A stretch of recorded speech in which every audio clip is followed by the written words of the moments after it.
doesn't set you free. Yeah.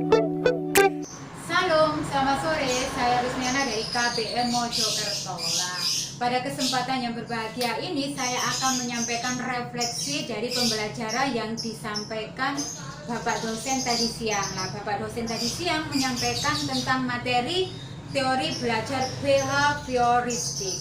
Apa sih teori belajar behavioristik itu? Teori belajar behavioristik adalah sebuah teori yang dicetuskan oleh Kirchner dan Berliner tentang perubahan tingkah laku sebagai hasil dari pengalaman.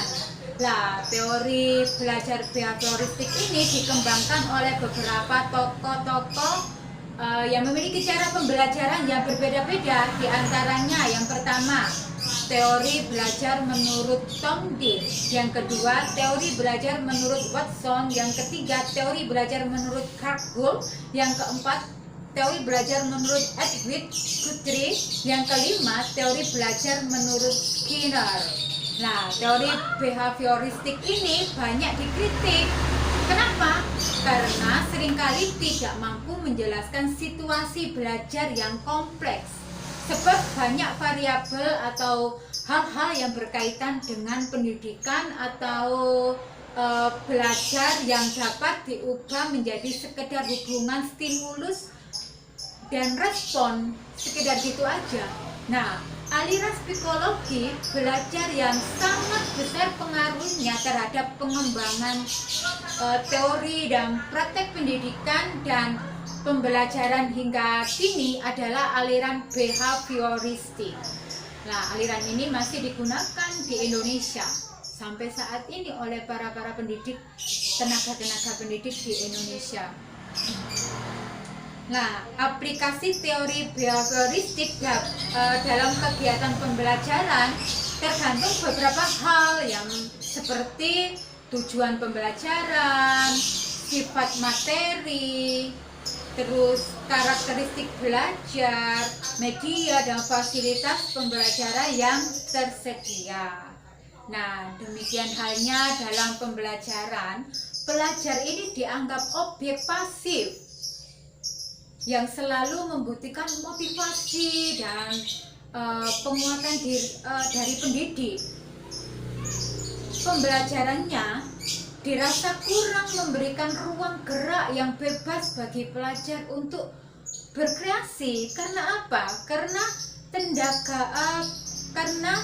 pelajar ini hanya mendengar apa yang disampaikan oleh tenaga pendidik, tidak dikasih kesempatan untuk mengembangkan potensinya gitu loh.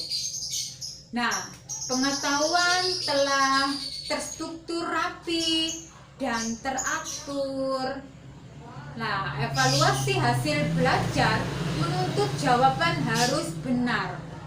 Teori behavioristik menekankan evaluasi pada kemampuan pelajar secara individual. Jadi, teori ini dari dulu, zaman kita dulu itu dipraktekkan oleh tenaga pendidik di Indonesia. Jadi guru itu cenderung melihat kamu harus dapat nilai yang bagus di semua mata pelajaran. Tetapi tenaga pendidik dulu kurang melihat potensi apa yang ada dalam anak didiknya.